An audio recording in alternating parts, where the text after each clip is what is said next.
Gravada nuvem, já. Ok, agora está tudo. Portanto,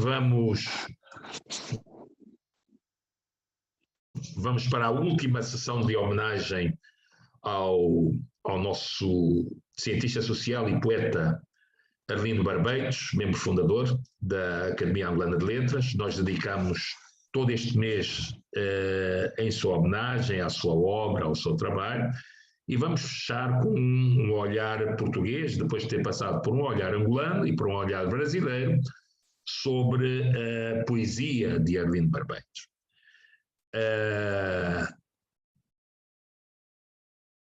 Nós vamos passar de imediato, para ganharmos tempo, a palavra ao moderador, que é o nosso confrade António Quino, secretário-geral da Academia Angolana de Letras, que está incumbido de fazer, portanto, a moderação desta conferência. A palavra é com o António Quino. Muito obrigado ao estimado acadêmico Filipe Zau. Mais uma vez agradeço a oportunidade que me dão para moderar este evento que, como sabemos, é uma homenagem que a Academia Angolana de Letras vai fazendo ao seu acadêmico fundador, Arlindo Barbeitos. Nós temos, na verdade, a oportunidade de, mais uma vez, voltar a falar de Arlindo Barbeitos e destacar o olhar português que vamos ter neste evento desta noite. Provavelmente a professora Ana Maria Martinho não deve ter percebido o quão portuguesa deixou de ser por estar muito contaminada por Angola e Moçambique, que são áreas de estudo que ela vai tendo. E não sei se esse olhar será tão português quanto nós gostaríamos de ter, mas acredito que sim. Isso, na verdade, é uma provocação, não é?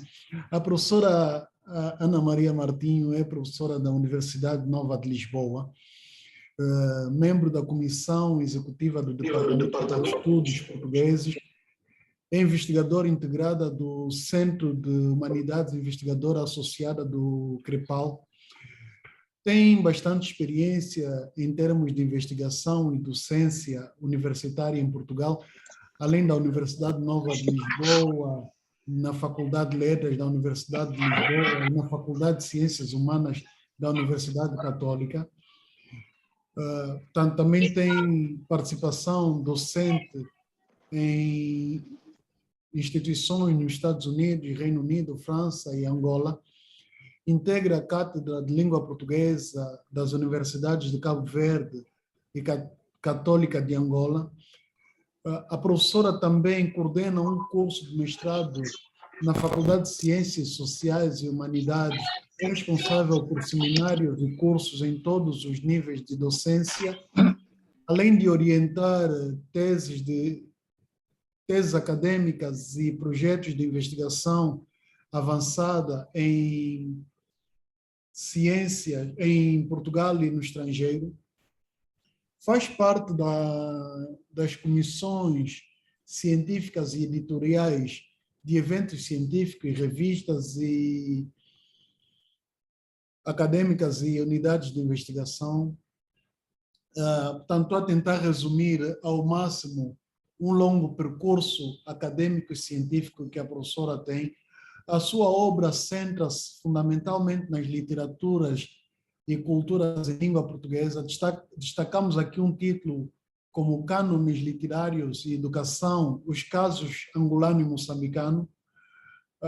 Portanto, temos grandes referências também em ensaios sobre teoria e crítica de autores angolanos, portugueses, moçambicanos, por exemplo, autores como Antônio Jacinto, Suleiman Kassamo, Rui Duarte de Carvalho, Orlando Amarilis, Padre Antônio Vieira, de quem gosto muito, não é? O João Rui de Souza e autores de mensagem da Casa dos Estudantes do Império. A professora tem se dedicado desde o início da sua carreira à divulgação das literaturas em língua portuguesa e à cooperação acadêmica internacional, além de também trabalhar no âmbito do programa do português como língua não materna. Portanto, assim de forma resumida, temos apresentado a nossa estrela de hoje, que vai nos guiar para olharmos de forma diferente, tanto para os angolanos e para os brasileiros que estão aqui conosco. Vamos olhar o que o olhar português nos traz nesta homenagem que vamos fazer à poesia de Arlindo Barbeitos, de uma forma particular, mas do autor de uma forma muito específica. Professora, tem a palavra, por favor, o espaço é todo seu. Muito obrigada. Eu gostaria de começar, obviamente, por agradecer esta oportunidade, este convite. Estou muito grata ao meu querido amigo e colega, professor Filipe Zau, que me fez este desafio e com imenso prazer o faço.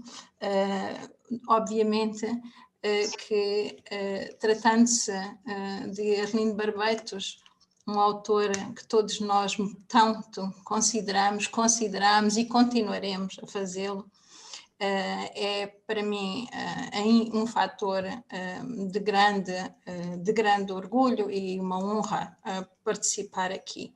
Também por outra razão, e muito agradeço ao professor António Quino esta apresentação.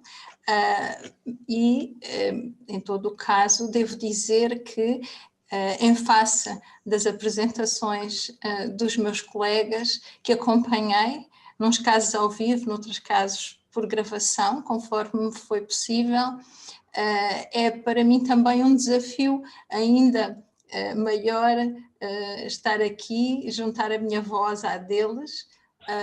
E penso que teremos muitos pontos de coincidência, independentemente do lugar da colocação dos nossos olhares, que é sempre diferente, necessariamente. Mas então o meu contributo vai no sentido de fazer algumas aproximações pessoais, académicas, e naturalmente também tentando um pouquinho pensar nos arquivos portugueses em relação a este tópico. Então pedi a licença para partilhar a minha tela.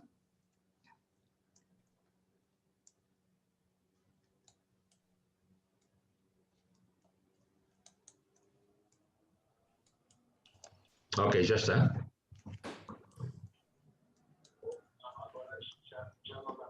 Sim, depois eu já passo. Ok, portanto, precisava só que, por favor, me confirmassem que estão a ver a minha tela. Sim? Está visível? Está visível, sim. Espera, obrigada. Agora... Muito obrigada. Então, com licença de todos os presentes, a quem saúdo e estou muito grata por me acompanharem neste momento, colegas, amigos, escritores e investigadores e público em geral, muito grata. Então, sem mais demora, eu gostaria talvez de começar por...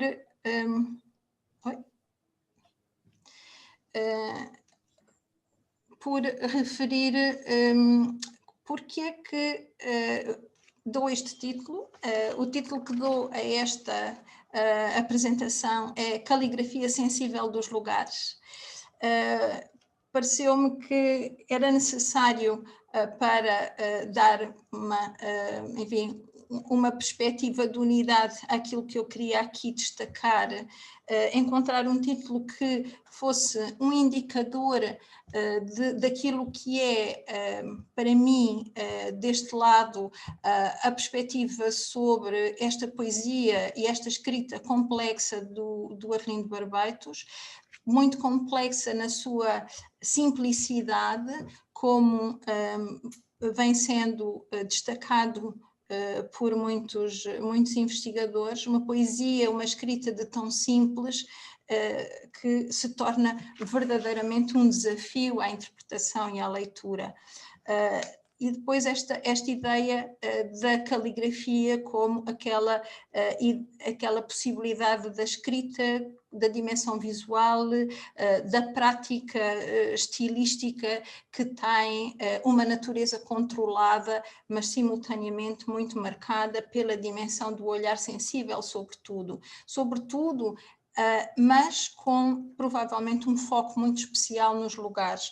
Vários autores falaram já da importância da dimensão geográfica sob diferentes formas no trabalho do Arlindo Barbeitos. Portanto, esta é só uma justificação introdutória do título que eu escolhi para tentar aglutinar algumas das ideias que aqui vos proponho hoje.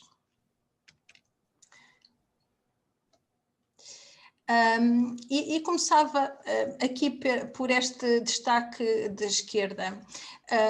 Para nós que conhecemos o Arlindo Barbeitos, e no meu caso específico conheci, sobretudo, convivemos sobretudo aqui em Portugal, ele tem um perfil que para mim sempre foi um perfil fascinante do ponto de vista das suas ideias e do ponto de vista da sua comunicação.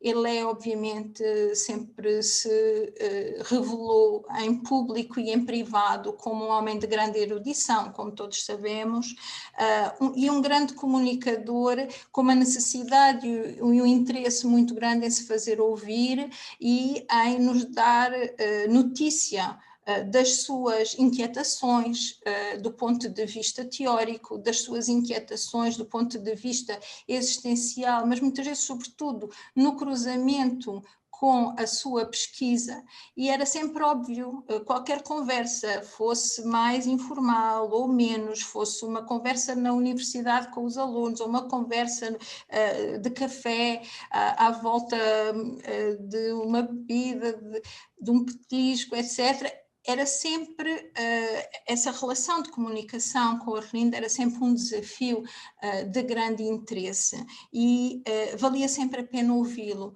porque muitas vezes aconteceu-me em vários momentos ouvi-lo sobre um mesmo tópico, passado algum tempo, já com variações sensíveis, variações significativas. E eu penso que isso nos dá, para mim, dá-me a medida exata da craveira de intelectual que o Arlindo era, porque ele estava, como eu dizia há bocadinho, em permanente interrogação daquilo que já tinha concretizado, daquilo que já tinha feito.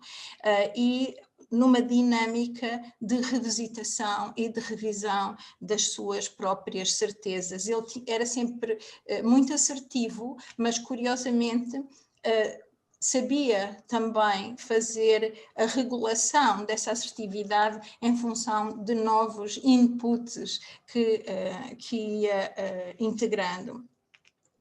Depois, uma outra dimensão que se nota perfeitamente em algumas das formulações que ele faz em torno de matéria de inovação, e aqui entro pelo lado um pouco ideológico, mas não só, também pelo lado estético, pelo lado estilístico. Nós percebemos que, quando olhamos para os trabalhos dele ainda dos anos 70, nós percebemos que ele está antecipando muita coisa que vai depois ser concretizada por muitas outras pessoas ao longo dos anos 80, nomeadamente.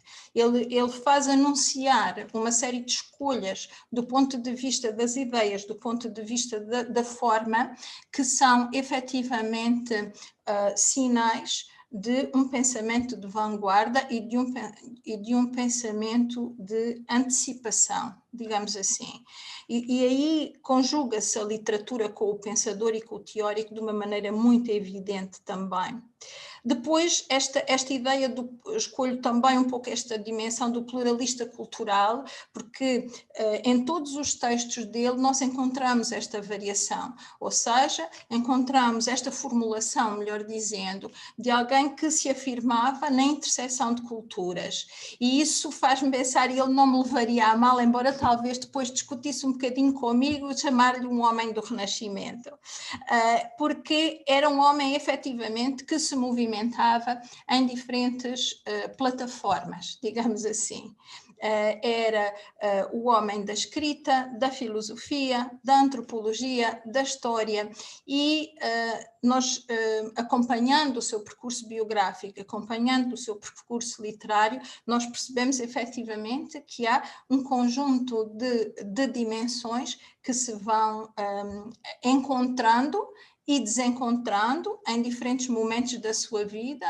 Há circunstâncias em que a literatura se aproxima mais, por exemplo, da antropologia, noutras em que se afasta um pouco mais, e, portanto, nós compreendemos quando ele próprio nos dá as indicações sobre o seu percurso pessoal e, enfim, a sua autobiografia, nós percebíamos e sabemos-lo também por testemunhos escritos, o quanto era importante esta dimensão das diferentes plataformas de conciliação de ideias e de conciliação de produções também, ao nível do pensamento, ao nível da filosofia, certamente, embora ele tenha dito em várias circunstâncias que não se considerava um filósofo, mas na verdade que não os conhecia o suficiente, que não, enfim, que na Alemanha não estava assim muito preparado para ouvir certos debates na área da filosofia, mas nós sabemos, no entanto, que muitas das interpelações que ele nos faz, do ponto de vista teórico, vão no sentido de uma problematização também na ordem do filosófico, na ordem das ideias, na ordem de um convite à abertura a novas modalidades de pensar a cultura, e isso muitas vezes entra num eixo claramente também filosófico e de pensamento, como muito bem sabemos.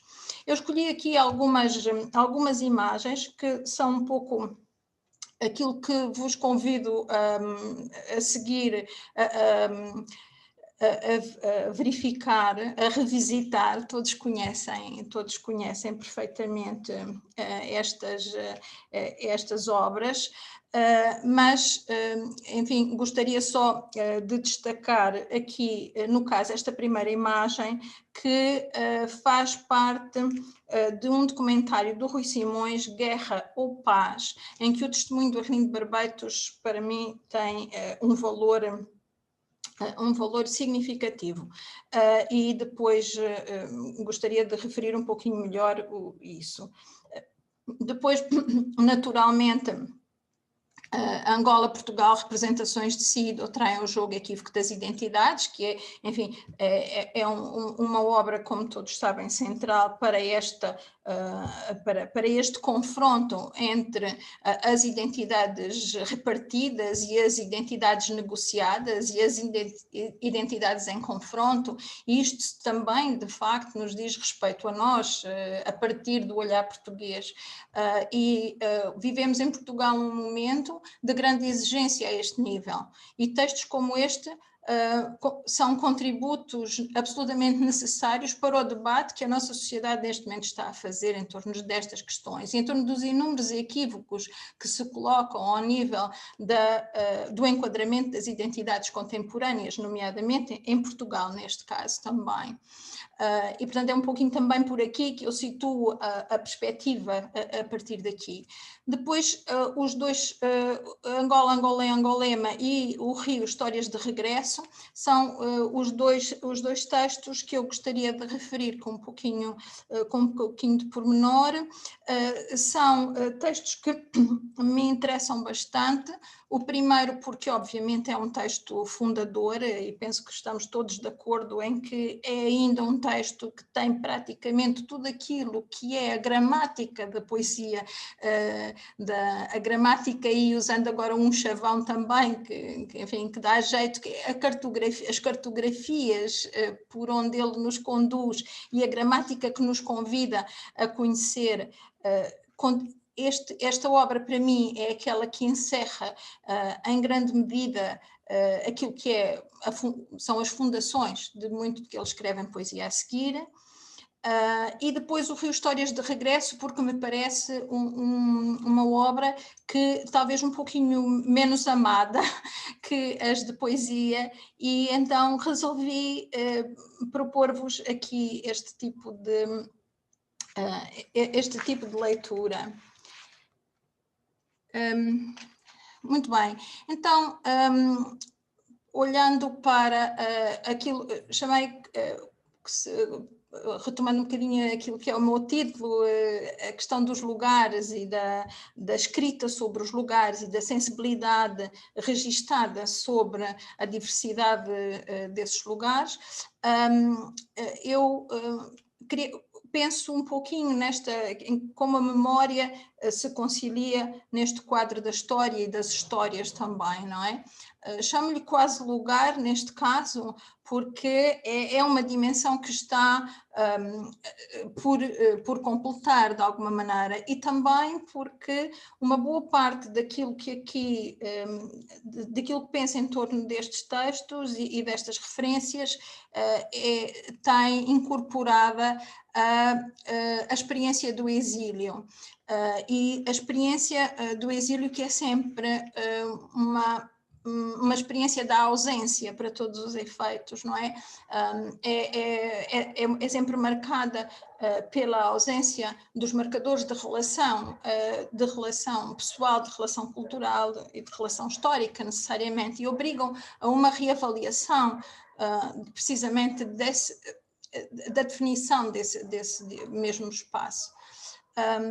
Este primeiro apontamento é retirado, portanto, do texto de que vos referi antes, e que é apenas um apontamento em que se faz a valorização, isto nesta edição francesa, em que se faz a valorização dos conceitos que o Arlindo Barbeitos revisita de uma forma independente em termos de pensamento, e de novo, estas são questões que a nós em Portugal nos interessam muito neste momento. Temos que pensar com mais instrumentos, com mais tempo de partilha, o que é que efetivamente são estas ideias e o que é este passado, a escravatura, a colonização. Temos que enfrentar sem receios, temos que enfrentar esta discussão de uma forma aberta, e sem dúvida que alguns poderão dizer algumas ideias deste texto do Arlindo estão datadas. É possível, mas isso não significa que não haja muitas outras que sejam absolutamente suscetíveis de ser transportadas para o momento em que estamos. Portanto, aqui é esta anotação que eu gostaria de deixar. Eu fui visitar, provavelmente conhecem, há um site pessoal do Arlindo em que ele tem obras, tem artigos, tem também poesia, alguma da poesia dele está lá, está também alguma da poesia da Maria Alexandre. E, portanto, é um site que se nota que ficou de alguma maneira a meio, mas que é muito interessante porque, para todos os efeitos, são as escolhas dele ou de alguém que com ele fez esse tipo de plataforma, e eu visitei-a precisamente para completar um pouquinho algumas destas informações. Aquela imagem mais forte que nos, em relação a este tópico que eu referia, que é a cabeça de Janos, não é? Penso que é uma imagem que fica como um símbolo claro da ambiguidade ou da assimilação equívoca, como se diz nesta nota. Portanto, ele nesse conjunto de textos, como sabem, tem também textos sobre questões educativas, sobre questões linguísticas, e a questão linguística, obviamente, é extremamente importante no pensamento dele, porque se faz precisamente pela reflexão de transições entre línguas, e não são só transições de natureza exclusivamente cultural, mas também de transições linguísticas, e ele ajuda a elucidar também algumas das preocupações que tem sobre no fundo, a regulação desses cruzamentos linguísticos. Todos nós temos muitas vezes pensado precisamente nas valências das línguas africanas no português, na questão da tropicalização do português, que tem tantas formulações possíveis e é tão suscetível de discussão de diferentes formas. A verdade é que ele também, desde muito cedo, aponta as questões críticas sobre essa leitura e sobre essa análise. E depois era, como sabem, também uma pessoa muito exigente do ponto de vista do português, dos usos do português, independentemente do facto de ele ser, obviamente, um natural defensor da importância das línguas nacionais. Bom, em relação aqui a este outro apontador dos arquivos, eu fiz um levantamento de alguns arquivos em Portugal em que a obra dele se pode encontrar, ou em que podemos encontrar fortuna crítica sobre os trabalhos dele. E penso que conhecerão certamente, tem obviamente também os vossos arquivos na União de Escritores, mas eu gostaria de anotar aqui do lado português alguns arquivos interessantes para a construção desta dimensão crítica, nomeadamente na Memória da África, que tem 145 registros sobre trabalhos dele. Não são todos de críticos portugueses. Há também críticos italianos, por exemplo, como é o caso da Fernanda Toriello, que trabalhou muito na divulgação do trabalho do Arlindo. Eu penso que quando o primeiro livro do Arlindo sai, ainda nos anos 70, e com aquela proximidade com o 25 de Abril, com as independências, acho que é um tipo de escrita que causa um impacto enorme, não é? Causa um impacto enorme nas diferentes dimensões da recepção do trabalho dele. Isso não acontece só em Portugal, acontece também, como eu dizia, por exemplo, em Itália, de uma forma bastante intensa, e acontece também nos Estados Unidos e, enfim, em alguns outros países, como sabem. Portanto, a Memória da África tem um acervo interessante sobre essa fortuna crítica. Depois temos a Colóquio Letras. Na Colóquio Letras foram também publicados bastantes textos sobre a obra dele, nomeadamente por Manuel Ferreira, Liberto Cruz, Fernando J.B. Martinho e Urbano Tavares Rodrigues. E são textos que, para mim, têm também um grande valor, porque são das primeiras notas críticas que são feitas numa revista como a Colóquio acerca da obra do Arlindo. Portanto, tomei também boa nota de uma série de trabalhos que aí aparecem. Depois temos a revista África, publicada por Manuel Ferreira, e em que também aparecem alguns textos sobre a obra do Arlindo. Igualmente, portanto, como sabem, o Manuel Ferreira, como todos sabem perfeitamente, foi o nosso grande decano das literaturas africanas durante muito tempo, foi o mentor da maior parte das pessoas da minha geração, e muito lhe devemos no trabalho de divulgação crítica, no trabalho de organização e no trabalho de edição, naturalmente, e no trabalho de docência. E, portanto, o trabalho dele é efetivamente muito interessante aqui. Portanto, estes são só alguns arquivos que eu gostava de destacar, como a Biblioteca Nacional Portuguesa tem também muito material, portanto, temos aqui assim estes 4 arquivos de dimensões muito distintas, mas que são um bom testemunho e uma possibilidade do olhar sobre a recepção do trabalho dele em Portugal, nomeadamente em Portugal. Gostava também de me referir, falei há bocadinho do documentário do Rui Simões, Guerra ou Paz, aqui este subtítulo, Exílio, Racionalidade e Superação, não é do Rui Simões, fui eu que o acrescentei, enfim, faço aqui, peço licença para o fazer.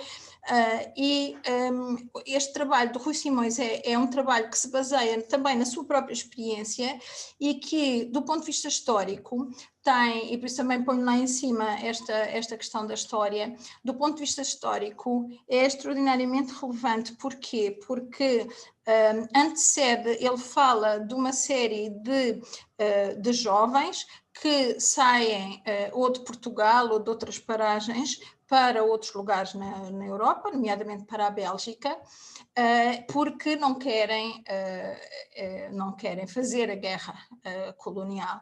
Não é? O Rui Simões faz parte desse grupo, o Arlindo Barbeitos também, e o Arlindo Barbeitos até diz no testemunho, portanto, esta é aqui a imagem, uma das imagens dessa conversa com o Arlindo, ele até diz, eu e um colega de São Tomé fomos assim uma espécie de cobaias, fomos à frente para ver se efetivamente conseguíamos encontrar um lugar de acolhimento naquelas circunstâncias. E, portanto, eles antecedem a ida, enfim, em condições muito próximas, daqueles 100 jovens que depois irão também fazer o mesmo trânsito, digamos assim. Portanto, este documentário do Rui Simões ajuda-nos, mais uma vez, a partir da recepção portuguesa, ajuda-nos mais uma vez a compreender como o Arlindo foi sendo retratado e, neste caso, através da imagem, enfim, dos trânsitos que ele acabou por fazer de Portugal para a Bélgica, para a Alemanha, onde se fixou, como sabemos, né? durante algum tempo. Entretanto, olhando para, eu não quero tomar demasiado tempo, não sei, penso que tenho talvez mais 15 minutos, não sei se me podem confirmar. Não, tudo bem. Obrigada, obrigada. Portanto, em relação a esta questão depois peço desculpa, vou só voltar aqui um bocadinho atrás, esta questão do exílio, ela está, como sabemos muito bem, está muito presente na obra do Arlindo. E quando ele publica o Angolema, nós, por aquela introdução, aquela entrevista, que é no fundo uma grande introdução ao trabalho dele e ainda muito atual, nós percebemos o peso do exílio e das formações por que ele passa para precisamente o dimensionar como um intelectual com múltiplos interesses, mas seguramente também com múltiplas formações. E aí entra a questão linguística, entra a questão também da avaliação da história, do pensamento depois sobre a história recente, também, não apenas a história, enfim, não apenas a história colonial, mas também esse eixo de transições entre o colonial e o pós-colonial. E quando em termos dessa história, em termos da questão do testemunho e depois da dimensão da efabulação que entra aí também, eu penso que o Rio, as histórias de regresso, constituem, de facto, estas histórias constituem um exemplo que faz de forma muito nítida a reavaliação da história através de uma linguagem que é também ela muito económica, e também acompanhando aquela ideia da caligrafia sensível, ou seja, de uma escrita que é uma escrita muito pensada, uma escrita muito trabalhada, mas que é uma escrita mínima. E o Manuel Ferreira, na crítica que faz ao Rio, Histórias de Regresso, na Colóquio Letras, ele não é muito generoso na avaliação que faz. E diz, bom, pronto, vamos lá ver o que é que vem a seguir. Faz um pouquinho este tipo de avaliação. Eu tenho uma leitura diferente deste livro, e ele próprio diz que diz aqui, há hesitações, há inconsistências, interroga-se, isto vai ser o início de um projeto? Portanto, essa interrogação do lugar da ficção na obra dele fica no ar. Portanto, estes apontamentos aqui são apontamentos que eu retirei. Mas ele reconhece sempre que as marcas do poeta estão lá, não é? Portanto, ele nunca anula a dimensão poética da sua prosa. E há efetivamente alguns textos que são tão económicos, digamos assim, se não todos, mas quase todos, que nós percebemos que há ali está ali o poeta também, aquele poeta da contenção, o poeta que faz, enfim, a redução da sua escrita de uma forma mais ou menos radical, quase diria, não é? Portanto, por outro lado, este conjunto de textos é aquele que nos confirma de uma forma mais evidente a tal dimensão da complexidade geográfica que muitos colegas têm apontado como importante e necessária para compreender o trabalho dele. Porque, por exemplo, esta menção ao Kwanzaa, o Kwanzaa aparece mais do que uma vez, e aparece muitas vezes como um lugar de passagem, mas também um lugar de corte, em termos de regiões. Há a ilha, há a fortaleza, e aqui nós pensamos, os moceques, e nós percebemos aqui que do ponto de vista da história, estas histórias que estão a ser contadas têm uma dimensão de testemunho, quase que de resultado de uma observação sensível sobre a realidade, de proximidade, mas por outro lado são também histórias que permitem olhar para, no fundo, para uma sociedade, em certos casos em erosão e, noutros casos, em reconstituição. Quando ele faz o eixo de relação entre aquilo que é a sociedade colonial, algumas imagens, algumas personagens mais ou menos iconográficas da sociedade colonial, e depois aquilo que é o outro lado dessa sociedade que se vê projetando-se para o futuro também. Portanto, muito embora haja algumas destas identidades sejam identidades muito fragmentadas, é verdade que elas ajudam a completar o quadro da grande complexidade da sociedade pós-colonial. E ele avança por isso neste texto, um texto de 85, como sabem, avança neste texto já algumas sugestões sobre isso também. O que é que estamos a aprender, o que é que está a mudar, o que é que vem mais como mudança. De novo, este é também um texto que permite a Portugal e aos portugueses olharem para esse momento da história. O antes e o depois, no fundo, do 25 de Abril também. e porque há muitos dos objetos e a dimensão da cultura material nestas narrativas é importante, e dá-nos sinal de obsolescência, ou seja, percebemos que há ali muitos objetos que correspondem a uma sociedade em desintegração.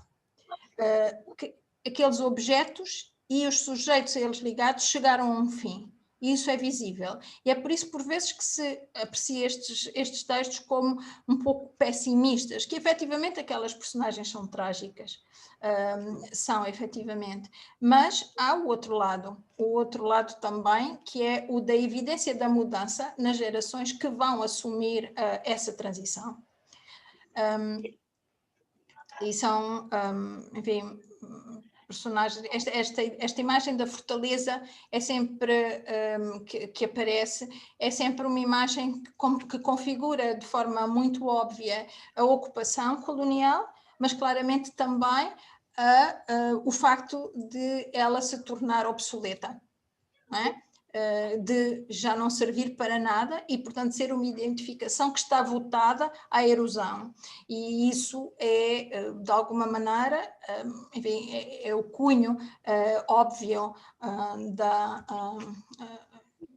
do colapso e do fim de um ciclo, não é?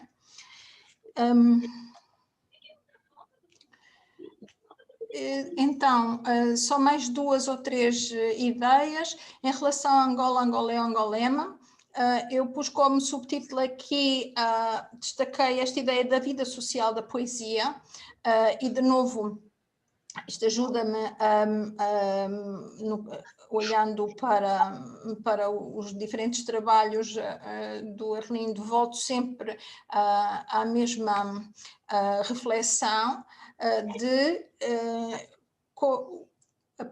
uma poesia que, sendo radicalmente económica, radicalmente mínima, digamos assim, e portanto ele diz-nos um pouco porque é que isso acontece, tem que ver com as suas várias heranças, com a poesia oriental que o inspira e o motiva, mas o que é muito interessante na minha perspectiva é que não há nunca um afastamento daquilo que a poesia é na relação com o social.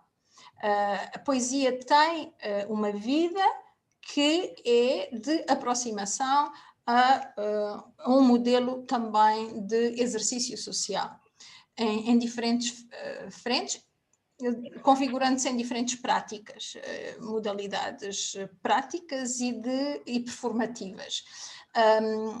Portanto, a poesia dele é muito marcada, como sabemos, pela oralidade, e portanto, isso obviamente que nos obriga a pensar naquilo que ele nos propõe, que é a poesia ajuda ao conhecimento da realidade e é simultaneamente instrumento de libertação. E depois a palavra e o silêncio são obviamente algo que está a ser gerido em permanência.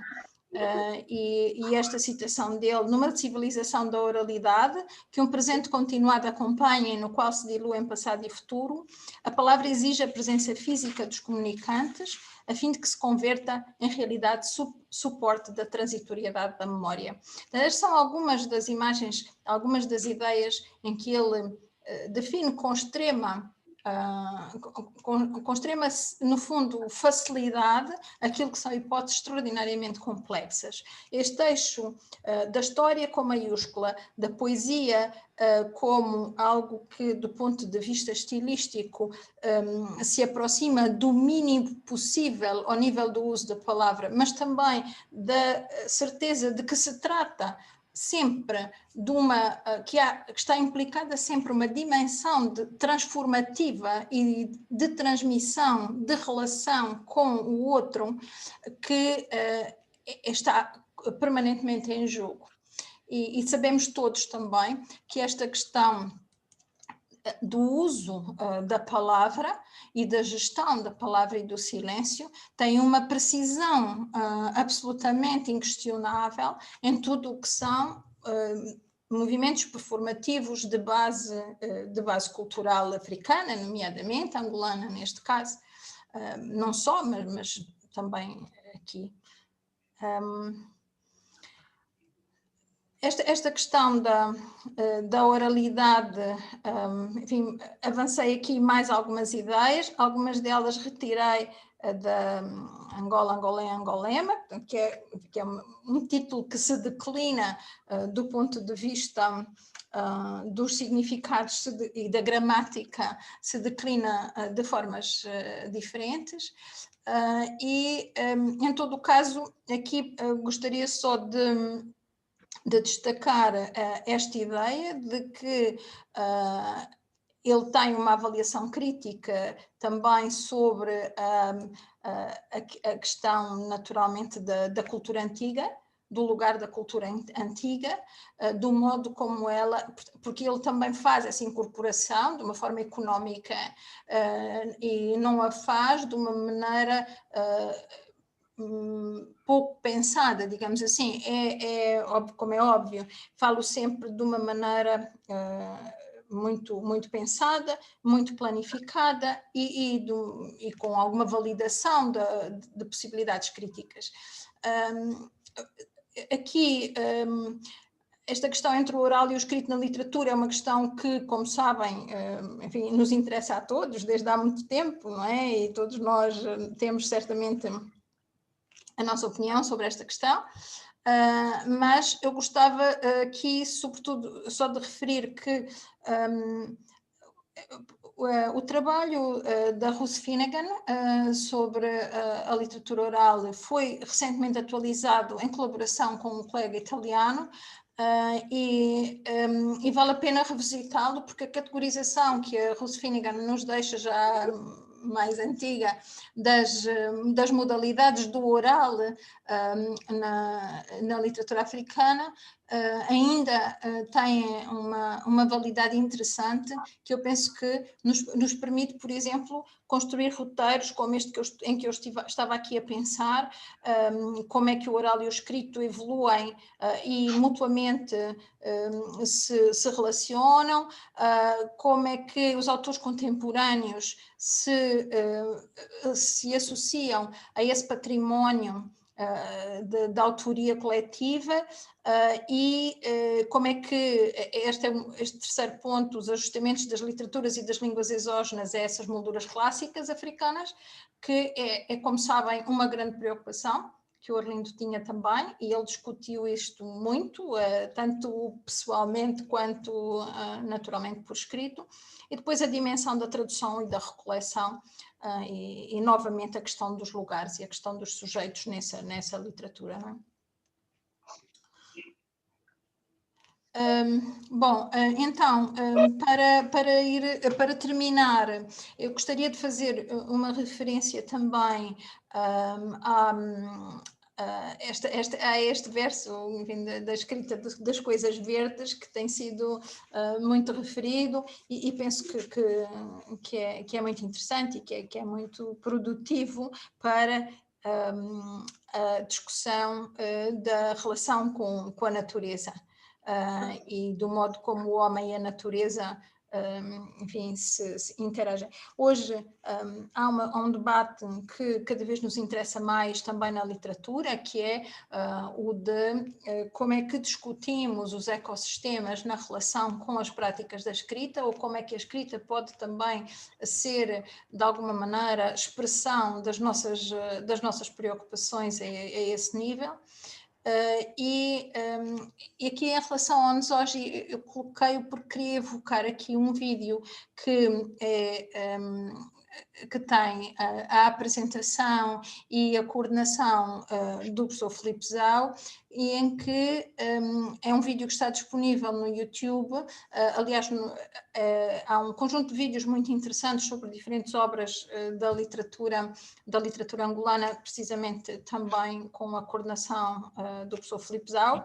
E o José Luís Mendonça, quando fala a dada altura do Nzoji, ele destaca por várias vezes esta questão da natureza e esta esta relação, para além, enfim, de várias referências, obviamente, que têm que ver com aquilo que é também muito evidente neste conjunto de textos, em termos de escrita, em que se continua a acompanhar um pouquinho a mesma lógica que referíamos antes, mas é muito interessante, nomeadamente aquilo que ele diz sobre, e eu vou citar, ele fala de luz, de cor, de som, portanto fala de uma envolvência que tem essa dimensão, mas fala também de uma fenomenologia da simplicidade, fala de uma dimensão etnofigurativa, e eu penso que estas duas possibilidades são muito interessantes para olharmos para a escrita do Arlindo, o que é, enfim, de alguma maneira possível em qualquer dos textos dele.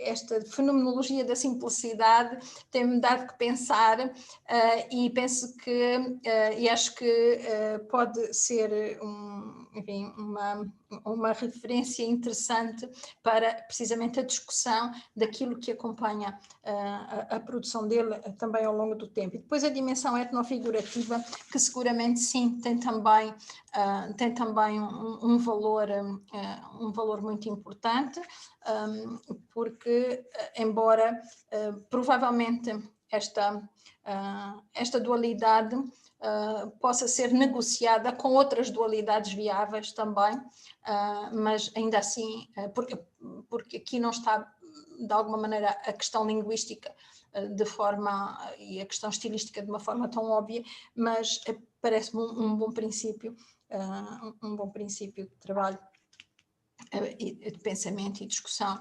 E, portanto, aqui mais uma citação também do Angola Angolé: meter-se por Angola adentro não é só meter-se pela paisagem, é meter-se pelos homens adentro, pelos homens que não vivem contra a natureza, por isso esta poesia é também um fazer a natureza falar. E, portanto, aqui entramos nessa outra dimensão da poesia dele, que é uma poesia que a favor do mundo natural, a favor no sentido em que não é uma poesia que esqueça o mundo natural, precisa dele para fazer a reconfiguração daquilo que é o homem no seu lugar, daquilo que é o homem na sua caminhada existencial, e muito também no quadro daquilo que são as mitologias de consenso, e obviamente aquilo que é a dimensão filosófica da experiência. Então, de novo, a escrita do Arlindo é uma escrita que junta uma dimensão pessoal clara, que foi sendo adquirida em diferentes plataformas de relação e de comunicação com o mundo, e que mantém de forma rigorosa, muito simples, também mantém, no fundo, o critério central de reproduzir lugares, pessoas nos lugares, e reconfigurar tudo isso em função de interrogações que acabam sempre em algum momento por também ser interrogações sobre as identidades possíveis e as identidades transitórias.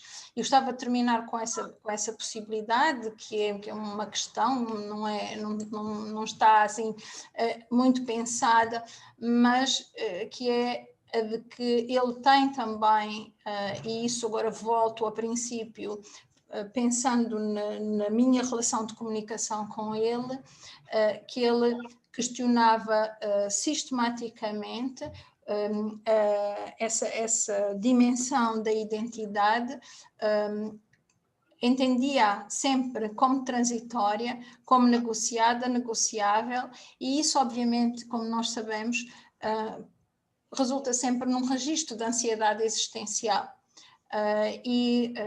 Portanto, a poesia, a escrita literária acompanha, no fundo, essa interrogação permanente e essa possibilidade de que o dito não acabou ainda, que o que aí vem a seguir vai interpelar de forma radical aquilo que foi feito previamente.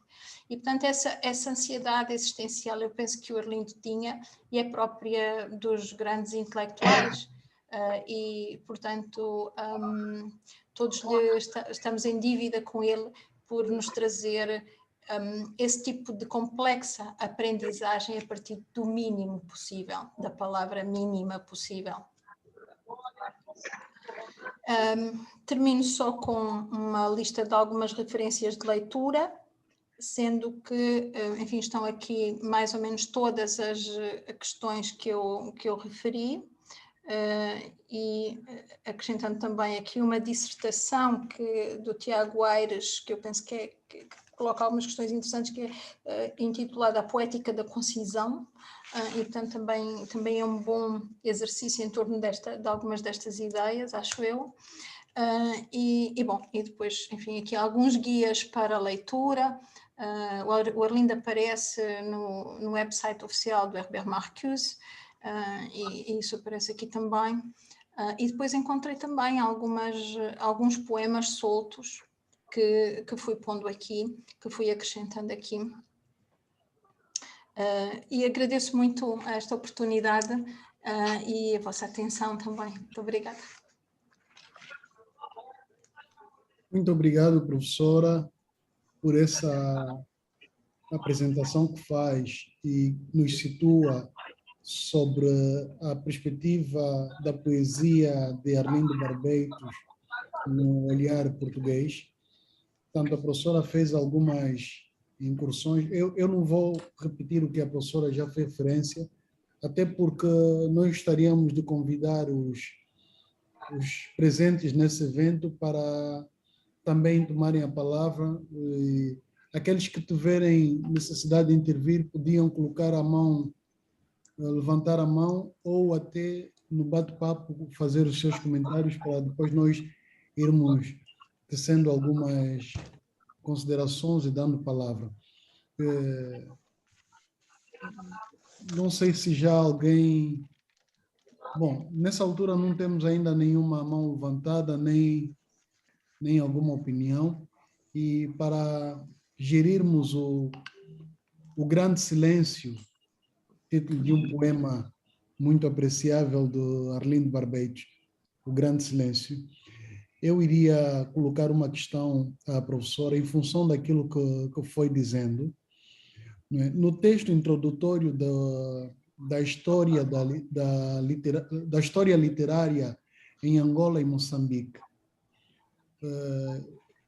a fixação do cânon da crítica, quando a professora fala em fixação do cânon de natureza fundamentalmente ideológica, está a olhar no Arlindo Barbeitos um homem do Renascimento, ou está a olhar no Arlindo Barbeitos um homem de pensamento de vanguarda? Portanto, essa questão do cânon, muito ligado à estrutura ideológica, eu gostaria de olhar para essas duas vertentes que a professora fez referência em relação ao Arlindo Barbeitos. Ok. Eu penso, não estou a situar em absoluto essa minha referência, mas aquilo que eu diria é quando eu, em determinado trabalho, em determinados trabalhos, falo da fixação do cânon da crítica, regra geral estou a referir-me, em primeira instância, àquilo que é, no fundo, uma seleção do ponto de vista de textos de crítica literária, que vão variando em termos de centralidade em relação ao cânon assumido com o tempo. Aquilo que eu procuro fazer nesses textos em que reflito sobre o cânon, aquilo que procuro fazer é separar o cânon da crítica do cânon literário propriamente dito, ou seja, quem é que são os críticos que em determinado momento têm uma validação mais clara, mais consensual das suas perspectivas, quem é que são os escritores que ao longo do tempo vão entrando e saindo daquilo que é o cânon também de reconhecimento institucional ou de reconhecimento monumental, etc. Então, faço um bocadinho aí a separação. No caso do Arlindo, eu efetivamente coloco um pouco ao longo do tempo, eu penso que a colocação dele no cânon vai variando, não é? E vai sendo mais ou menos central, dependendo também do interesse que suscita em determinados círculos da crítica. E devo dizer que a crítica exógena, que muitas vezes, enfim, referimos assim, embora também se calhar pudéssemos discutir o que é que isso quer dizer, mas a crítica exógena muitas vezes não faz justiça aos autores, por exemplo, menos publicados ou aos autores menos divulgados em determinados contextos. Portanto, as minhas reflexões em torno do cânon fazem muita separação entre os textos críticos, vistos como textos, enfim, de referência, e isso vai variando ao longo do tempo, como sabe, não é? E os textos literários. E no caso do Arlindo, eu penso que a obra dele foi entrando e saindo um pouco e talvez não tenha tido o reconhecimento que efetivamente merecia em determinadas fases. Ok, mais uma vez, obrigado, professor. Eu penso agradeço. Okay. Nós temos aqui vários, no bate-papo agora começamos a entrar com muita abrangência. Aníbal Melo saúda, muito obrigado, abrangente, muito bom, abrangente, parabéns à professora Ana Maria Martinho. Francisco Ramos, gostei, aprendi muito, obrigado Ana Maria por esta lição. Também temos a participação da Rita Chaves, que saúda também, muito obrigado, Ana Maria, pela excelente apresentação. O Oliveira, boa noite a todos. Uma vez mais felicito a Academia Angolana de Letras por este ciclo de reflexões em torno da figura do escritor, poeta, investigador, de erudição inquestionável que é Arlindo Barbeitos. Muito obrigado, agradecimento extensivo à professora Ana Maria Martins pela análise profunda que nos brindou, bem-haja. E também temos aqui um comentário, uma saudação da professora Carmen Tindó Seco, que cumprimenta a professora Ana Maria Martinho, ela está com problemas de internet, por isso é que não está conosco de forma efetiva. Portanto, temos aqui vários comentários de muitos dos nossos participantes, mas eu gostaria de aproveitar a oportunidade, até porque foi o primeiro que apresenta aqui uma saudação muito concreta ao vasto auditório, uma expressão muito bonita que a rádio utiliza muito frequentemente. E eu passaria, talvez, a palavra, não sei se o acadêmico Aníbal Melo quer dizer alguma coisa em relação ao que foi aqui apresentado pela professora Ana Maria Martinho. Para o acadêmico Aníbal Melo.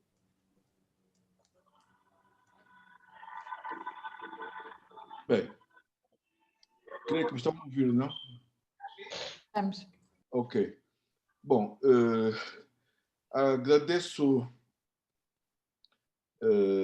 essa intimação, né, que o Quino acaba de me fazer. Essa coisa de ter um nome que começa por A é uma chatice sempre, né? Sentia isso na escola e parece que o ciclo se repete, né? Mas eu não podia, evidentemente, deixar de corresponder a esse esse pequeno desafio, né? Começo por reafirmar o cumprimento que já fiz, os cumprimentos que fiz à professora Ana Maria pela sua apresentação. Foi realmente uma apresentação muito abrangente, que foi para além da poética do Arlindo, o que é mais do que justo e mais do que merecido. Realmente essa imagem do Arlindo como um renascentista, para mim, é absolutamente certeira. Enfim, eu tive uma relação pessoal com o Arlindo muito forte. Nós fomos vizinhos do mesmo andar num prédio em Luanda durante anos, e então visitávamos-nos com muita frequência. E depois, claro, as nossas vidas afastaram-nos um do outro, mas sempre mantivemos uma ligação. E desde sempre que eu desconfiei que o Arlindo era um renascentista, não é? Porque tive longos papos, alguns deles prolongaram-se pela noite, pela madrugada, não é? E várias coisas me impressionavam dele, né? Em primeiro lugar, o seu profundo conhecimento, a sua erudição, né? Sobre a história, a antropologia, sociologia, literatura, etc. E depois a sua capacidade de comunicação, né? Quer dizer, quando a professora Ana Maria Martinho mencionou estes aspectos, eu voltei para aqueles papos que eu tinha com o Arlindo em casa dele, né? À noite, né? E de madrugada, etc. O Arlindo era talvez das poucas pessoas que eu conheci que era capaz de dizer longas frases, falar longas frases, sentenças compridíssimas, cheias de comentários extrapolados, etc. E nunca perdia, como se diz, o fio à meada, não é? Ele interrompia a sua fala principal com comentários, etc. E depois voltava lá atrás, onde a frase principal tinha acabado. Eu achava isso fantástico, né? Eu achava isso fantástico, né? Talvez alguns pensassem que era muito chato, muito cansativo, mas eu achava fantástico isso, essa capacidade de formulação verbal, né? que ele tinha. E depois, claro, o seu profundo conhecimento, o seu profundo e variado conhecimento, né? Arlindo era, portanto, muito mais do que um poeta. Sempre foi, né? Era um intelectual, talvez no sentido clássico da palavra, né?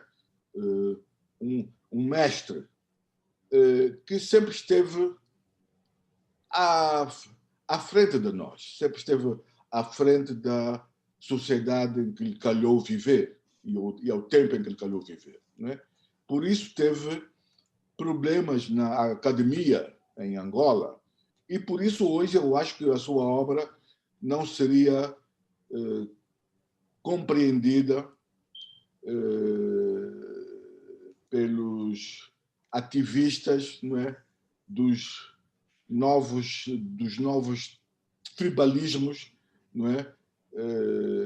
Com que nos querem, com que eu vou dizê-lo, com que o neoliberalismo nos quer convencer e de dividir, não é? Ele continua, portanto, muito à frente do seu tempo, não é? Mas eu acredito que a sua obra, que é preciso organizar, talvez sistematizar, divulgar mais, né? Arlindo é pouco divulgado, né? Mas penso que se isso for é imperioso fazer isso, talvez a academia possa dar o pontapé de saída nisso. A sua obra vai ficar aí interpelando-nos permanentemente, porque ele continua muito à frente de nós, né? Como poeta, eu quero finalizar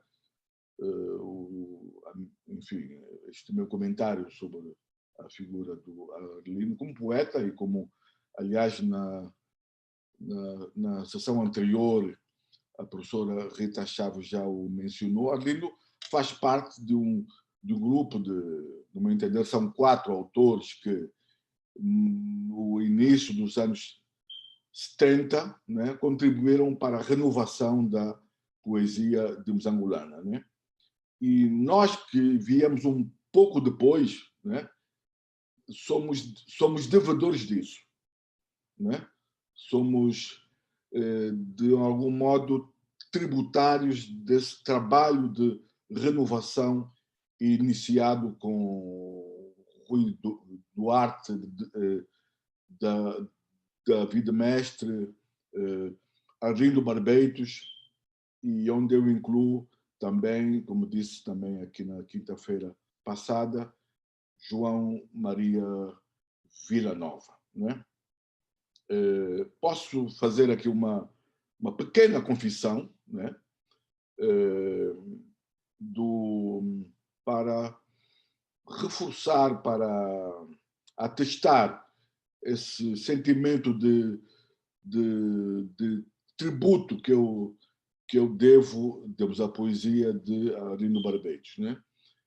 Eu considero que eu senti isso quando o escrevi, né? O meu segundo livro de poesia, Fabulema, é de algum modo devedor devedor da poética de Arlindo Barbeitos, né? Portanto, eu não tenho, obviamente, problemas nenhuns em dizê-lo aqui, não é? Como sinal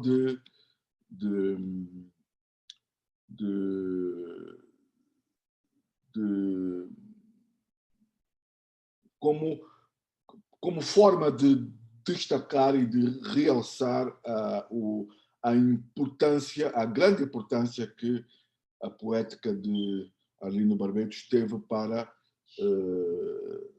a modernização e a diversificação da poesia nacional angolana. Portanto, eram estes os comentários que eu queria fazer sobre ele, né, sobre o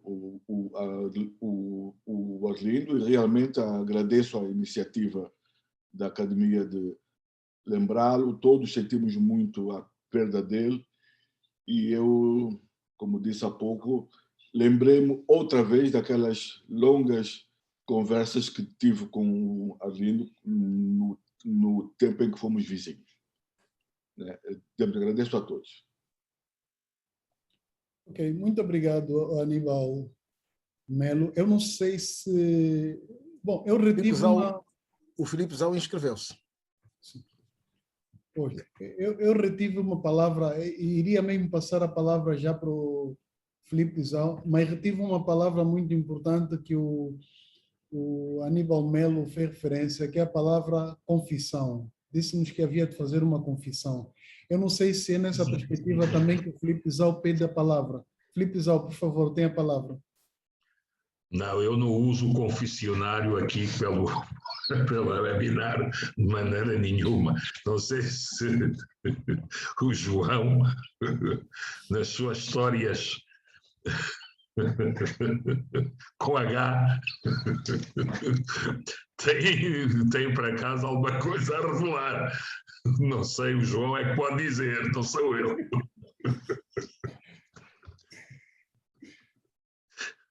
Não, o que eu ia perguntar é uma coisa totalmente diferente.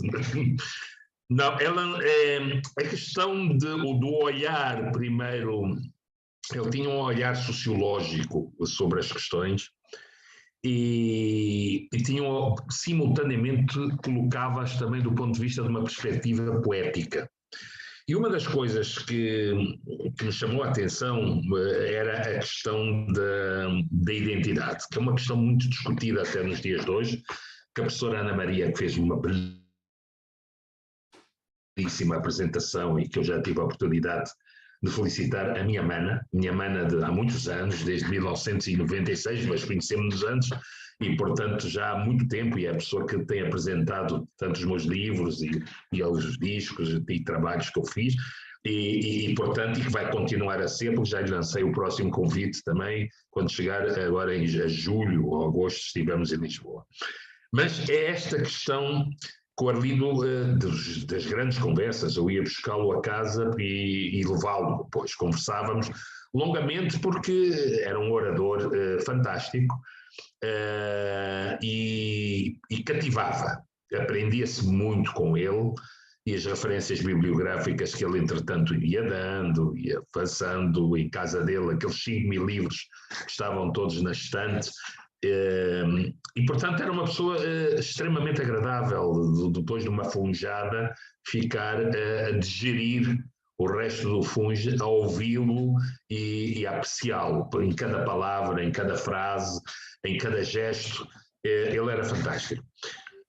E do ponto de vista sociológico, não há dúvida, quer dizer, esta questão da identidade enquanto a parte do autoconceito do indivíduo que leva ao conhecimento de si próprio, a pertença a um grupo, a um conjunto de grupos sociais, independente de grupo ou grupos, não é verdade? E do valor dessa importância.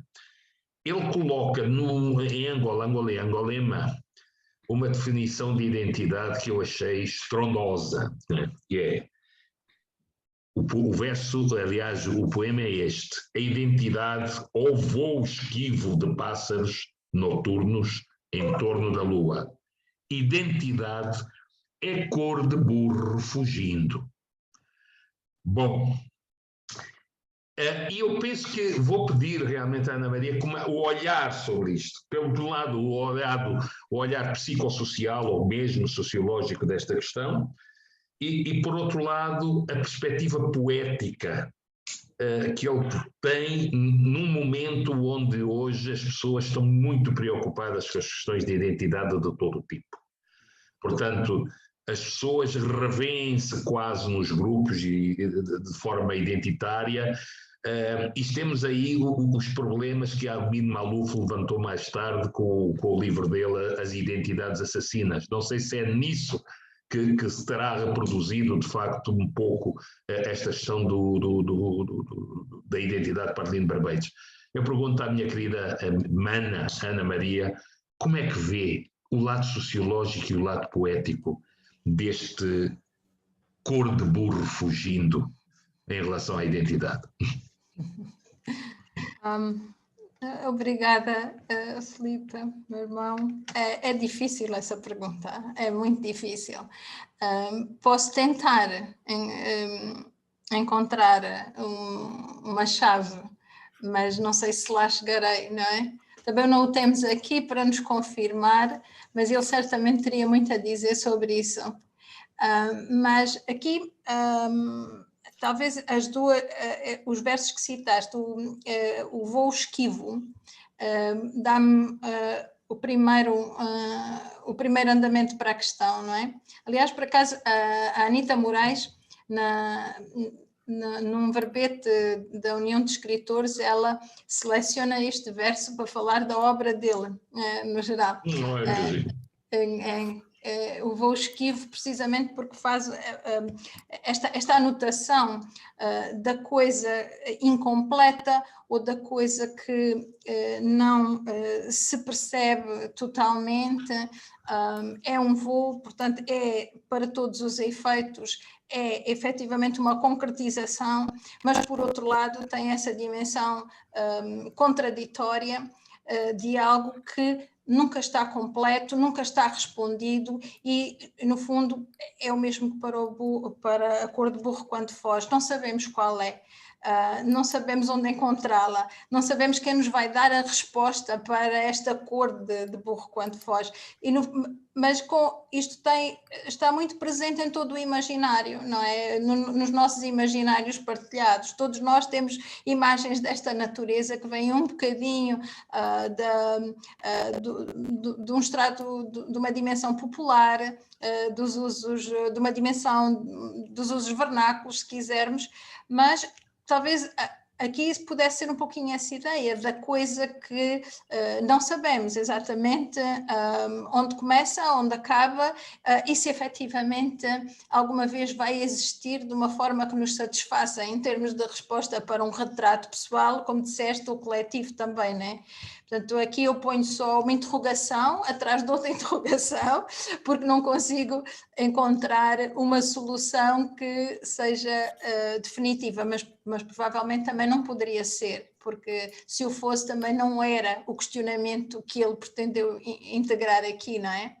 Portanto, acho que a palavra o esquivo dá-me muito, também sinaliza-me muito essa ideia da coisa que não se agarra, da coisa que não é clara do ponto de vista da totalidade ou do momento em que termina o movimento. Só posso tentar, não consigo afirmar.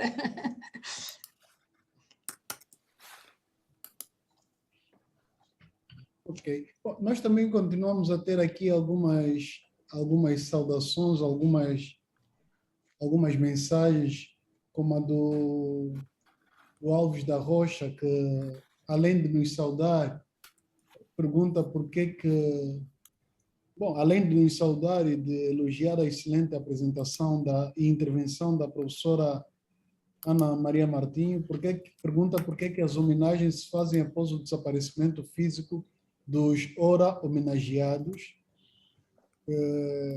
Diz que trabalhou também com Arlindo Barbeitos durante 2 anos na Universidade Católica de Angola e teve conversas extraordinárias com ele.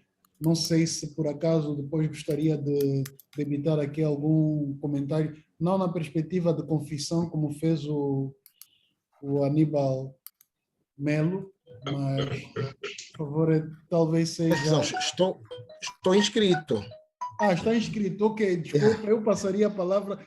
Isso é uma intimação vindo do anfitrião. Não. Por favor, tenha a palavra.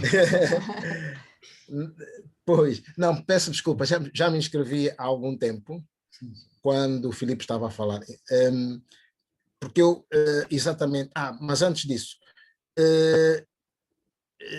temos estado a chamar o João Aníbal. Ele é de facto Aníbal João, mas é conhecido por João Melo, e o nome literário dele é João Melo, né? As pessoas, Aníbal é o pai, né? Então pode haver essa dúvida, né? Que é só, portanto, se analisar em primeiro lugar este aspecto. Agora, quero exatamente responder à questão relacionada com, portanto, a questão apresentada pelo Alves da Rocha, exatamente. Bom, em primeiro lugar, agradecer a presença dele, muito amável. É raro economistas preocuparem-se com assuntos desta natureza mais social e mais do âmbito das letras. Mas o Alves é um economista especial realmente e está a demonstrá-lo mais uma vez. Quanto às homenagens, quero salientar o facto de nós estarmos a homenagear as pessoas em vida.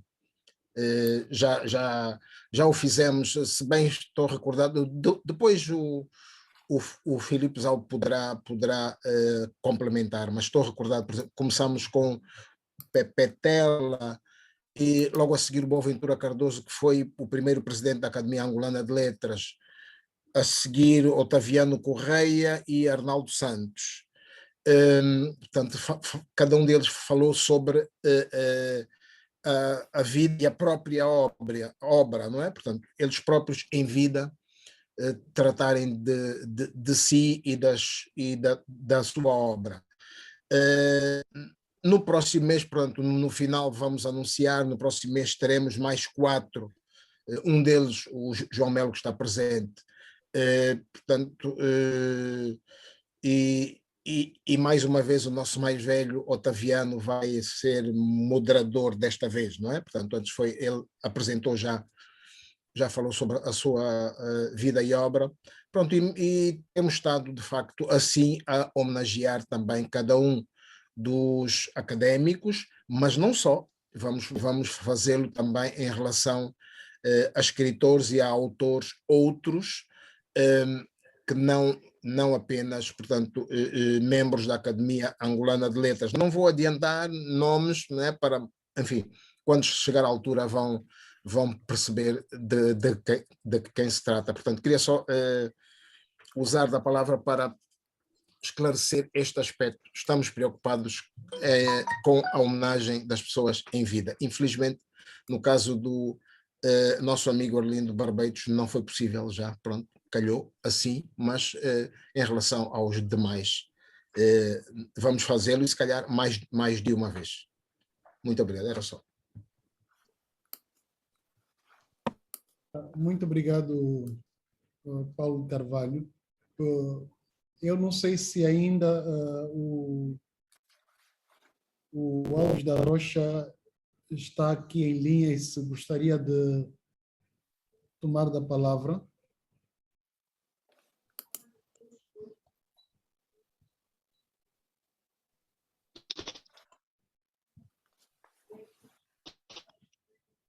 Bom, o Alves da Rocha, eu queria também, porque... Sim, muito obrigado. Não sei se me estão a... o Cocô, estão a ouvir? Estamos sim, perfeitamente. Eu não sei se me estão a ouvir. Não, eu só queria acrescentar, eu ouvi a explicação do Paulo Carvalho e no caso de um dos nomes que ele citou, a imagem em vida do Boaventura Cardoso, que eu também segui pelo Zoom, até porque eu conheço o Boaventura Cardoso. Não, aqui a minha dúvida está, porque eu realmente, as conversas e até nem foram muitas, foram algumas, que tive com o Arlindo Barbeitos, praticamente no final de cada dia, numa altura em que a cidade de Luanda estava de pernas para o ar, com as imensas obras de repavimentação, de abertura de novas ruas pela cidade fora. Tínhamos de sair da Universidade Católica por volta das 9h30 da noite, para evitar o excessivo trânsito. E aquilo que me ficou, porque eu acompanhei a doença do Arlindo, nós tínhamos Arlindo, colegas meus do seu colega, sim, homens e senhoras do SEIC, e aquilo que me fica, apesar da explicação do Paulo de Carvalho, dada a gravidade da doença que ele tinha e que acabou por o levar, não teria sido possível prestar-lhe homenagem ainda em vida do Arlindo?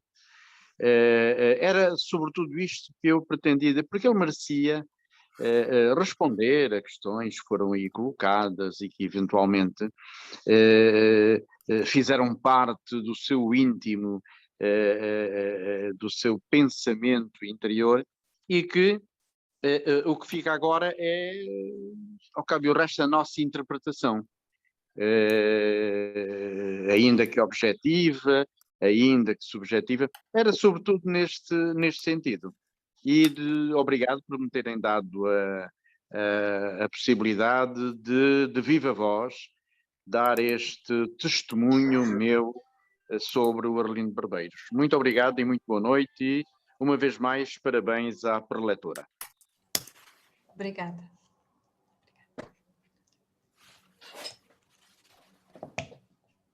Obrigado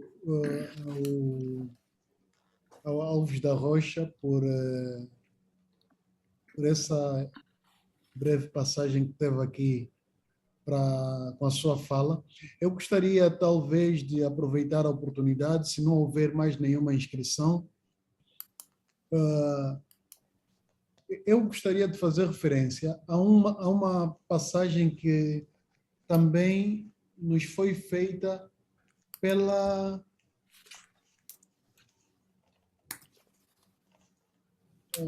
onde é que está? Eu estou à procura, não é? Porque tem aqui uma passagem muito interessante que nos foi feita pela... Não consigo chegar. Mas pronto, a professora Maria Helena Miguel também elogia a apresentação e diz que foi bastante interessante. Não sei se a professora poderia também falar sobre o aspecto que achou interessante na abordagem e talvez dialogar um bocadinho com a nossa estrela da noite que nos está a fazer a interação com Arlindo Barbeito. Professora Maria Helena Miguel, por favor.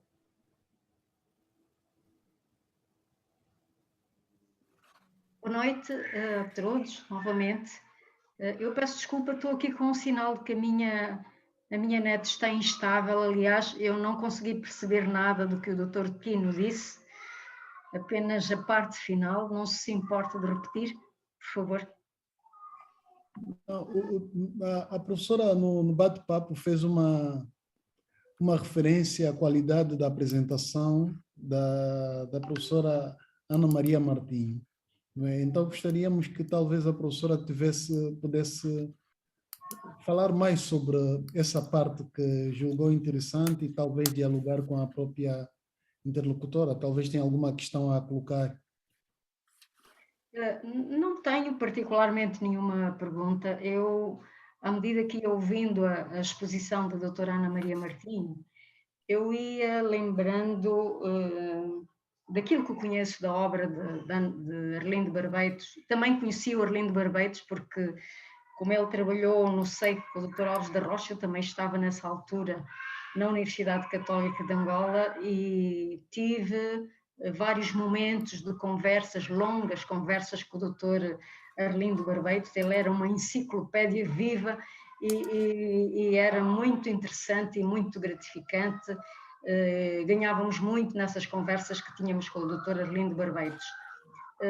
O que eu sinto na obra e eu vou perguntar à doutora Ana Maria Martinho se concorda comigo, sobressai, sobretudo na poesia, uma grande mágoa com alguma coisa que eu devia estar a sentir que não foi feito, que não existiu na sua vida, não propriamente na sua vida pessoal, mas talvez num aspecto mais abrangente. Eu sinto em muitas palavras que ele usa na sua poesia uma conotação muito negativa de uma tristeza, de uma mágoa. Não sei se a doutora Ana Maria concordará comigo, mas é isso que eu sinto quando leio a poesia de Arlindo Barbeitos. Obrigada. Eu concordo, penso que há, se bem que o Arlindo diz que não. Em algumas coisas que eu li dele, ele diz: a minha escrita não é uma escrita de sofrimento. Muitas vezes as pessoas dizem-me isso, mas eu não concordo com isso. E de certa maneira, a solução que ele dá para compreendermos um pouquinho essa contradição é de que é uma escrita sempre em processo e, sobretudo, uma escrita que se organiza entre culturas e entre sistemas de pensamento e toda ela muito marcada por diferentes camadas de natureza ontológica, de natureza linguística também.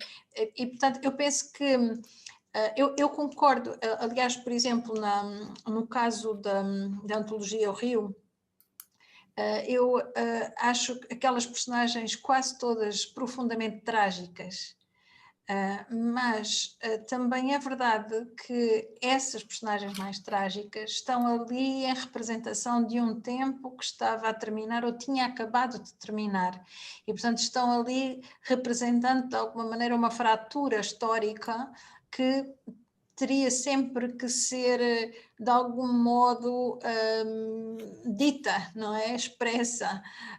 E portanto, eu concordo, Helena, mas o autor não concorda connosco.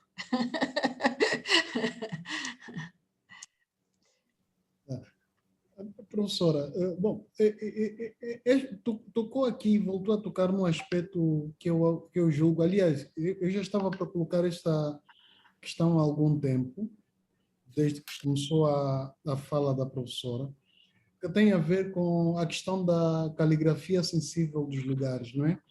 Tocou em alguns lugares, nomeadamente a ilha, Fortaleza, o Kwanza, lugares muito simbólicos na cultura e na literatura do Arlindo Barbeito. Mas eu também, eu não lembro onde foi que ele deu essa entrevista, que ele fala da interpenetração social que permitiu criar espaços comuns. Ou seja, há uma espécie de saudade do seu tempo em que os espaços eram comuns. E noto também na poesia, e a professora Maria Helena Miguel fez referência a isso, noto na poesia uma espécie de mágoa, não é? Portanto, parece que não necessariamente uma nostalgia, mas uma espécie de mágoa.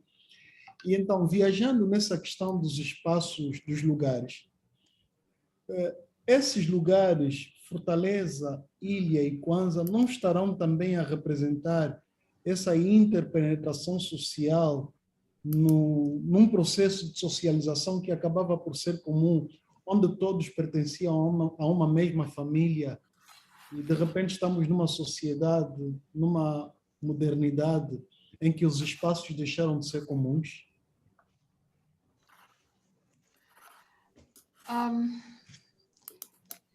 Em relação a esses espaços em particular, eu penso que sim, que há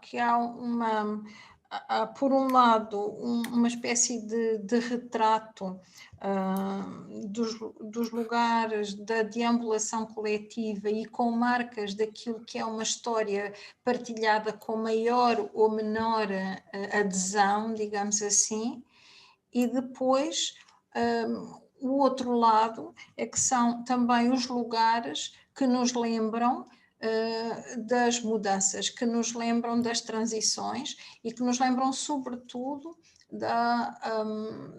do compromisso de encontrar novas fórmulas para os tempos futuros também, não é? E, portanto, são... de alguma maneira são registro memorial, registro patrimonial, tanto do universo natural como do universo edificado, mas estão ali para nos recordar a necessidade de uma recolocação da sua presença no nosso imaginário e também na nossa mitologia de referência, não é? Portanto, sim, eu penso que sim, que há essa dupla possibilidade.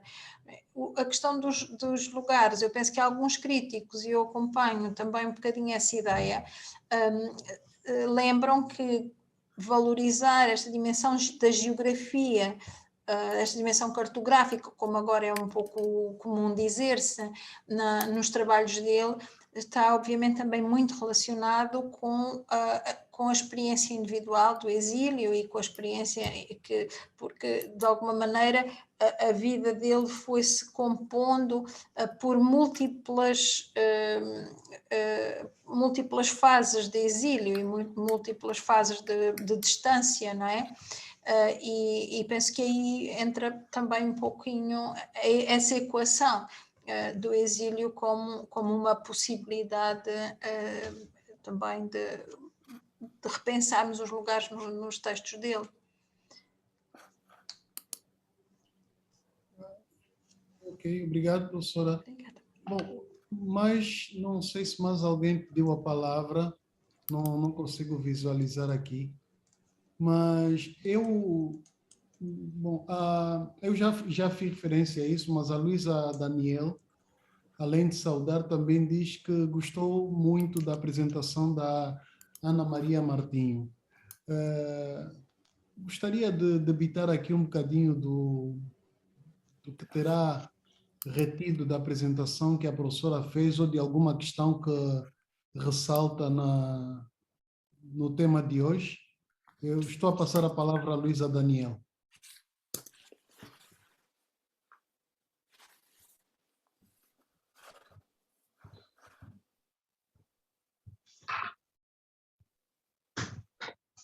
A Luísa Daniel, a Luísa não está.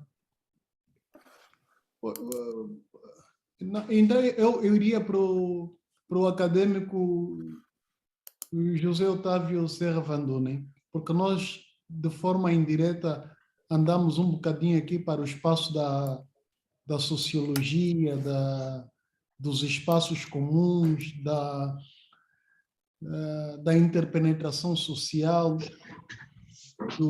da caligrafia sensível dos lugares. Portanto, não sei o que é que o professor também poderia nos falar em relação a essa relação entre Arlindo Barbeitos, espaço, socialização e também as 1000 faces que ele trazia e os 1000 ofícios, né, das várias artes que ele trazia consigo. Obrigado, acadêmico Antônio Quino. Eu começo por dar os parabéns à professora Ana Maria Martinho. É sempre um prazer ouvi-la e certamente hoje não seria diferente, porque com muito cuidado e com muita atenção e muito tato, tu trouxe-nos aqui uma vivência com o Arlindo que estamos a homenagear. Eu também estou muito feliz com essa homenagem que a Academia está a fazer ao Arlindo. Eu conheci o Arlindo, é pena que o João já não esteja aqui.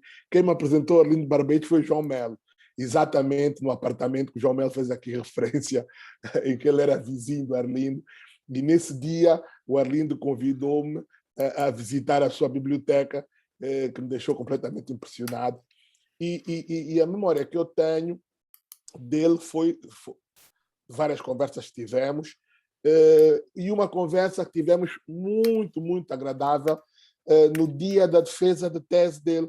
Eu tive na banca da defesa, obviamente, como também já disse no dia que esteve aqui o professor José Carlos Venâncio, foi uma banca em que o júri aprendeu mais do que arguiu, e eu particularmente aprendi muito, porque aquela tese era uma tese que vinha já de uma outra tese e, de facto, foi um momento especial. E depois estava o professor Bocolô e foi um resto de dia muito rico a acompanhar as conversas entre o professor Bocolô e o Arlindo. Então, eu, de facto, nesse dia, para mim foi um dia muito rico em aprendizagem.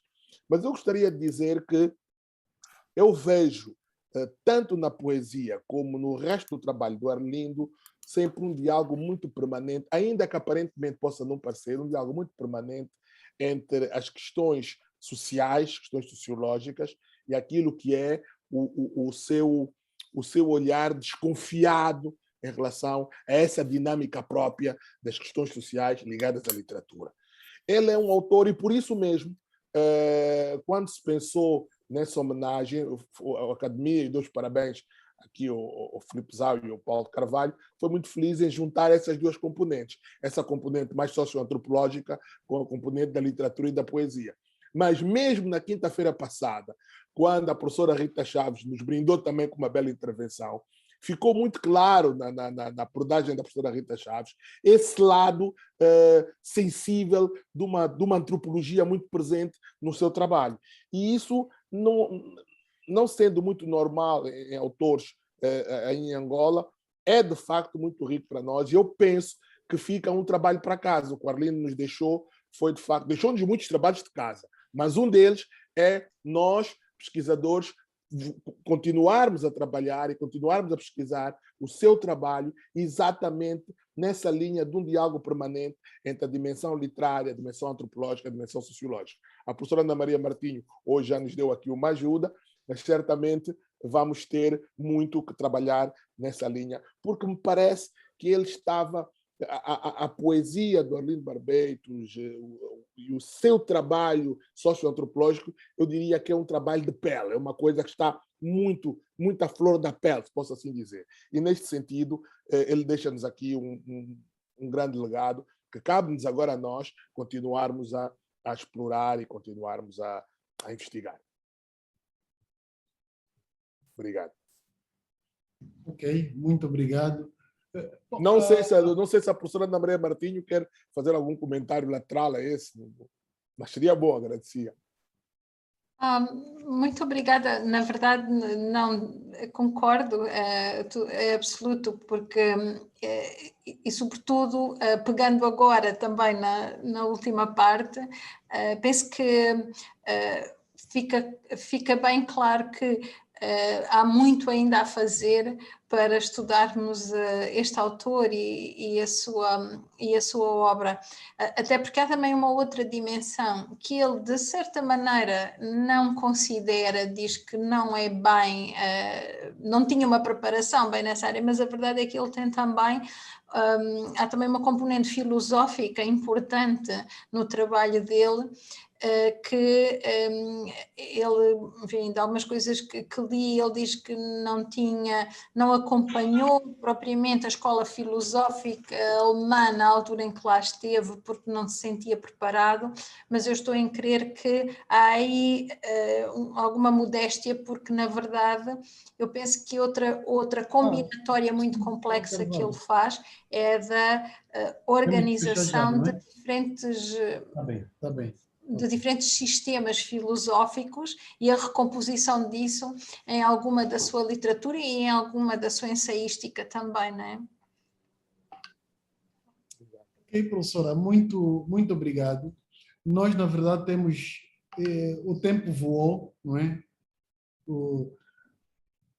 Como um pássaro d'água, como o próprio poeta Arlindo Barbeitos faz referência. E nós gostaríamos de passar a palavra, talvez a professora queira acrescentar algo, antes de passar então a palavra ao Filipe Zau. Portanto, não sei se a professora tem alguma coisa a acrescentar. Na verdade, neste momento não. Estou muito grata por esta oportunidade no fundo, foi um processo que para mim foi muito enriquecedor, porque revisitei textos que já tinha lido há mais tempo e que tive agora a ocasião de voltar a ler, e como se costuma dizer, as nossas leituras mudam sempre, o texto nunca é o mesmo. Isto parece um bocado chavão, mas é verdade. Quando voltamos ao mesmo texto passado algum tempo, nós já fizemos uma caminhada que nos faz olhar para as coisas de uma maneira diferente, e ter ouvido os meus colegas também anteriormente, para mim foi uma oportunidade, porque me ajudou a pontuar algumas das questões de uma outra forma, necessariamente, e portanto eu estou muito agradecida à Academia por esta oportunidade, enfim, felicito-os também por todo o trabalho que têm feito, que efetivamente é notável, resta-me também agradecer a todos os presentes, porque com os vossos contributos neste momento também acrescentei aqui mais umas coisinhas em que vou ficar a pensar agora. Muito obrigada. Obrigado, professora. Bom, eu agradeço a oportunidade, agradeço a todos e passo já a palavra ao Filipe Zau, por favor. Confrade António Quino, foi muito bom. Realmente o tempo passou e foi pena ter parado, e já, porque estava a ficar bom, estava cada vez a ficar melhor, e a gente começa-se a habituar a estas tertúlias de quinta-feira, que temos que continuar a tê-las. Realmente recordamos Arlindo da melhor forma possível. Homenageamos em tempo que nos foi possível homenagear em função desta direção que tomou agora as rédeas da Academia, e portanto só agora é que nós podemos estar a fazer, portanto, este trabalho que tínhamos a intenção de fazer, não o fizemos antes, mas estamos a fazê-lo, e estamos, portanto, a homenagear os que estão em vida, mas também os que já faleceram, para que a Academia e a literatura angolana é isto tudo. São os vivos, são os mortos, são os que hão de nascer, são os que hão de ficar, são os livros que ficam. E é neste sentido que fica a minha preocupação. Arlindo deixa-nos um trabalho enorme e deixa-nos também uma grande preocupação. E uma das grandes preocupações é o seu filho. Faleceu fruto talvez do maior poema, o poema feito por Arlindo Barbeitos e por Maria Alexandre Dascals, o Daniel. Daniel, que está parado, portanto, sem condições de viver sozinho, se toma conta dele, é uma funcionária que vai tomando conta dele, e neste momento o Daniel, que é incapaz de se governar sozinho, precisa de apoio. Eu não sei, e eu disse isto na segunda sessão e torno a dizer, não sei até que ponto nós, a nível da Academia, podemos interferir no sentido de poder ajudar, porque a idade não perdoou, o Daniel está aí e estão os livros do Arlindo e possivelmente da Maria Alexandre. Uma biblioteca que aqui já foi referenciada, que é da maior importância, são 5.000 títulos, pelo menos, que eu sei que tinha, que foi preciso mandar fazer uma estante especial para aqueles corredores daquela casa para arrumar todos aqueles livros, que alguns deles eu tive a oportunidade de consultar, ele não os deixava levar, tinha que consultar lá, mas o que é certo é que estão aí, e antes que se percam, antes que desapareçam, é preciso saber. É preciso saber o que fazer, é preciso, portanto, colocar talvez as autoridades do Ministério da Cultura, não sei, a nível dos antigos combatentes também, porque o Arlindo Barbeitos era um antigo combatente, portanto, tinha esse estatuto, mas o que é certo é que é preciso direcionar e fazer alguma coisa, e portanto as pessoas que estão aqui que possam fazer alguma coisa e que tenham influência política, seria bom que ajudassem neste papel. Portanto, não só recordamos o Arlindo, mas recordamos o fruto do Arlindo, que está no seu filho único e está nos títulos, dos 5.000 títulos que ele tem espalhados por aquela casa, e todas as recordações que nós podemos falar da sua obra. A sua obra é também o filho que ele nos deixa, e que nos deixa agora numa situação extremamente difícil, que nos leva a refletir também neste aspecto, e temos que o fazer pelo lado da poesia, pelo lado humano, pelo lado da sensibilidade que nos toca a todos nós, e pelo sentido de alteridade e de empatia que reside dentro de nós, e devemos pô-lo em prática neste momento. É o apelo que penso que também deveríamos deixar aqui, para pensarmos também nisso. Arlindo partiu, mas parte do Arlindo está aqui connosco na sua bibliografia, não está aqui connosco nos seus livros, e está aqui connosco também no filho, no fruto de carne e osso e alma que ele deixou, e que não pode viver sozinho, não tem condições de se sustentar, e que, portanto, neste momento é o Dr. Bernardino, que é da família dele, que vai dando um jeito, mas também tem 80 e poucos anos, também não tem muitas condições para aguentar muito mais tempo as situações, e portanto é preciso colocar, do ponto de vista do apoio social, alguma forma de encontrarmos para resolvermos esta questão, para que esta dimensão e esta preocupação, que se calhar o Arlindo morreu com ela, seja também uma preocupação nossa. além desta mensagem que eu vos queria deixar, deixo-vos também o próximo ciclo. Um ciclo que tem 2 gerações que me parece também da máxima importância. Vamos penetrar pela literatura infantil e aí pelo nome incontornável de Dario de Melo. 86 anos, vai estar presente connosco, e também por um outro octogenário, Fragata de Moraes. Portanto, temos 2 pessoas a serem homenageadas sobre a mediação de um outro mais velho que está aqui connosco, Otaviano Correia. E também ele, escritor, já homenageado por nós e que, portanto, entenderá mais de perto esta preocupação, de 2 escritores do seu tempo e com quem ele conviveu muito, quase unha e carne, como foi o caso de Dario de Melo. Temos depois mais 2 pessoas da geração mais nova.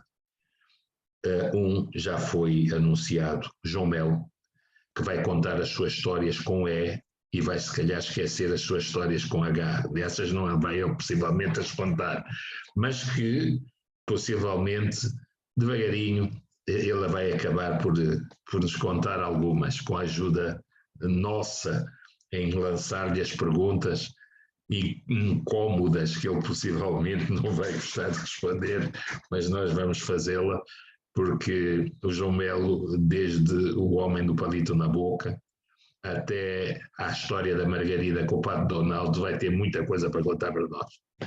E acho que vai ser interessante. O outro, recentemente homenageado, Lupito Feijó, também vai estar connosco. E quem vai ser a moderadora disto é a professora Carmen Tindó Seco, que vai estar, portanto, também. Portanto, temos um ciclo rico, estamos a revisitar a literatura angolana, estamos, por outro lado, a dar a conhecer os seus autores, a sua vida, a sua obra, e este me parece que é o trabalho da Academia,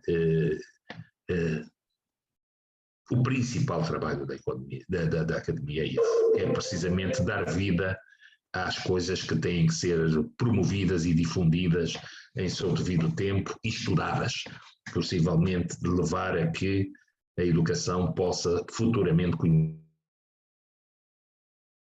também melhor os nossos autores, os livros que escrevem e, no fundo, toda a nossa ficção literária, a nossa vida e também a sociologia, os casos dos ciclos sociológicos que alternam com estes ciclos literários. Para já, portanto, vamos ter Dario de Melo, Fragata de Moraes, Lupito Feijó e João Melo. No dia 1, Dario de Melo estará connosco e também Otaviano Correia.